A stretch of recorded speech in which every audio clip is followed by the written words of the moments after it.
पूर्णिया जिला मकई और मखाने के लिए प्रसिद्ध है। अभी मक्का में बाली निकल रही है। इस अवस्था में यूरिया और पोटास मिलाकर देने से उपज बढ़ोतरी होती है, पर किसानों की बदकिस्मती से अभी यूरिया खाद नहीं मिल रहा है। किसान दर दर भटक रहा है। सुबह से शाम इस दुकान से उस दुकान भटक रहा है। तब कहीं जाकर पता चलता है कि शाम में आइएगा, 500 रुपए लेकर चुपके से अंधेरे होने के बाद आना, तब यूरिया मिलेगा। आखिर इस तरह से कब तक चलता रहेगा? सारे नेता जो वादा करके जाते हैं वक्त पर भूल जाते हैं। आज किसान दर दर की ठोकर खा रहा है, पर कोई नेता नहीं बोल रहा है। सब चुप बैठे हैं। ऐसा प्रतीत होता है कि सबकी मिली भगत है, या ऐसा नहीं है तो फिर लोग चुप क्यों हैं? अगर अभी किसान को सही समय पर खाद नहीं मिलता है तो मक्के की फसल ऐसे ही बर्बाद हो जाएगी। आइए कुछ किसानों से उनकी परेशानी सुनते हैं। जरा आप अपना नाम बताइएगा। एमडी मुजाहिद। जी मुजाहिद जी, कैसे आप लोगों को क्या दिक्कत आ रही है? सबसे पहला दिक्कत तो ये है कि जैसे तैसे हम लोग थोड़ा सा खेती किए, छोटा किसान है। जी। उसके बाद जो है कि जैसे 60% तक खेती अभी हुआ है, 40% बाकी है। अभी यूरिया का बेइंतहा आवश्यकता है, यानी जरूरी है। जी वहाँ जा कर के देता है हम लोगों को नैनो यूरिया। कहता है कि उसमें स्प्रे कीजिए। अब ये इतना बड़ा मक्का में नैनो यूरिया का स्प्रे होगा? जी नहीं होगा। जब टाटा बिरला का नैनो कार नहीं चला तो इसका नैनो यूरिया क्या चलेगा? जी है ना। हम लोगों को कहता है यूरिया लेने जाते हैं तो कहता है कि रात में आना। रात में जब जाते हैं तो आंख मारता है कि इधर आइए, 700 टका दीजिए और तब यूरिया देंगे। जी तब वहाँ 700 टका देते हैं, फिर आंख मारता है, उधर जाते हैं तब एक बोरा यूरिया देता है। समझे ना। जी तो ये क्या है? कैसे किसान जिएगा? कैसे क्या करेगा? कितना बर्बादी है। जी जैसे कि आप लोग देख पा रहे हैं कि किसान कितने यूरिया के लिए परेशान है। जी आपका नाम क्या हुआ सर? आप बताइएगा। जी क्या दिक्कत आ रही है सर आपको? सेम दिक्कत जी आपको क्या परेशानी है सर यूरिया को लेकर के? हाँ, क्या दिक्कत आ रही है? यूरिया मिलबे नहीं करता है। यूरिया और जो भी मिलता है तो बोलता है 700 रुपया 500 रुपया नहीं है यूरिया का। अच्छा हम ये बोलना चाहते हैं, नैनो यूरिया मिलता है। जी बड़ा मकई छोटा आदमी हाथ पोछेगा मशीन लेकर के। देखिए तो पोछेगा, कैसे मारेगा आदमी? यूरिया मिलता नहीं है। यूरिया की इतनी किल्लत है यूरिया की।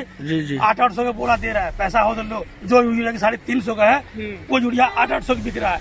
जी ये चोर बाजारी नहीं है? जी बिल्कुल। इसको कौन संभालेगा? कौन देखेगा इसको? जी जैसा कि अभी आप देख रहे थे किसानों की परेशानी, कि किसान बहुत परेशान है और खेत में जो है यूरिया नहीं डाल पा रहे हैं। जैसा कि आप देख रहे होंगे इन सब की खेती है।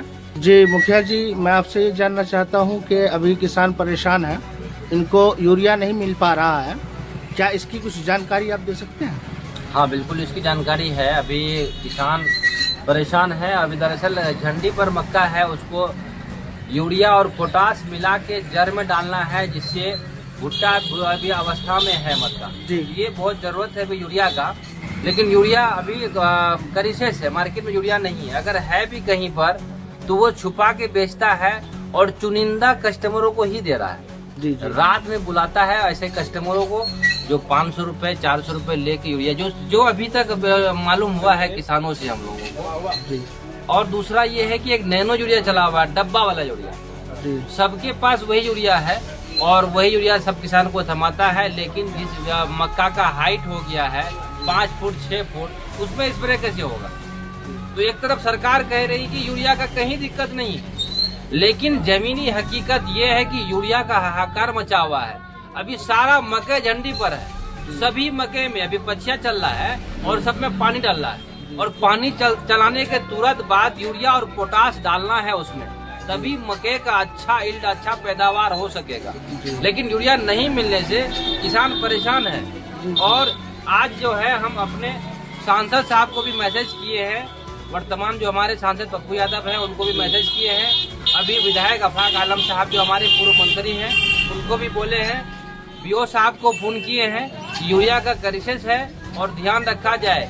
और कहीं अभी एक चीज और है, हर पंचायत में जी किसान सलाहकार है, जी जो किसान को सलाह देने का काम है उनका, लेकिन किसी पंचायत में किसान सलाहकार दिखाई नहीं पड़ रहा है। ऐसा लग रहा है कि दुकानदार से सांठ-गांठ करके वो घर में बैठा हुआ है और कि दुकानदार जो है मनमना रेट पे खाद बेच रही है। और दूसरी बात यह है कि कुछ परेशानी छोटे दुकानदारों को है, क्योंकि बड़ा जो होलसेलर बैठा हुआ है गुलाबाग में, मार्केट को हाईजेक वहीं से किया हुआ है, तो वहाँ से ही अनाप शनाप रेट दे रहा है।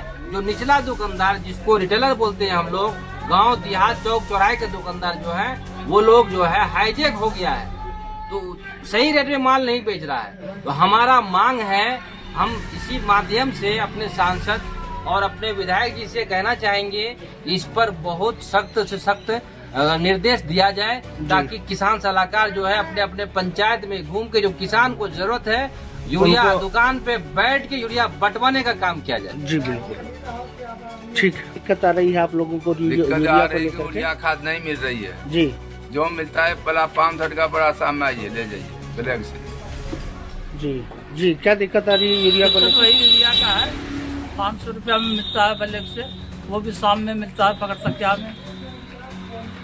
दिक्कत हो रहा है। दिक्कत यूरिया खाद की है।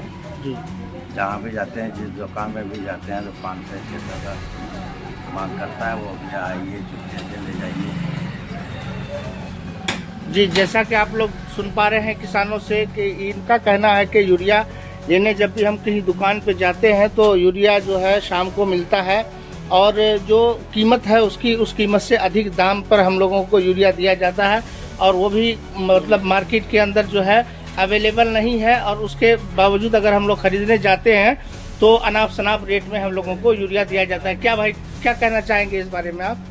हम तो आज गए, गुड़ी नहीं मिला, गए गरवल्ली, जी जी। किसी यहाँ यूरिया नहीं मिला, तब वापस घर आए। तो जैसा कि देख पा रहे हैं आप लोग, किसान बहुत परेशान है यूरिया को लेकर के। अभी इन लोगों को यूरिया मिल नहीं पा रहा है। और लहसुना चौक पे भी अभी क्या नाम है हम लोग हैं, और यहाँ पे देखिए कि खेती की जो हालत बहुत बदतर होती जा रही है, लेकिन किसानों के पास अभी यूरिया की कोई भी उम्मीद नहीं है कि इन लोगों को कहाँ से और कब कैसे मिले। परेशान हाल हैं अभी किसान लोग।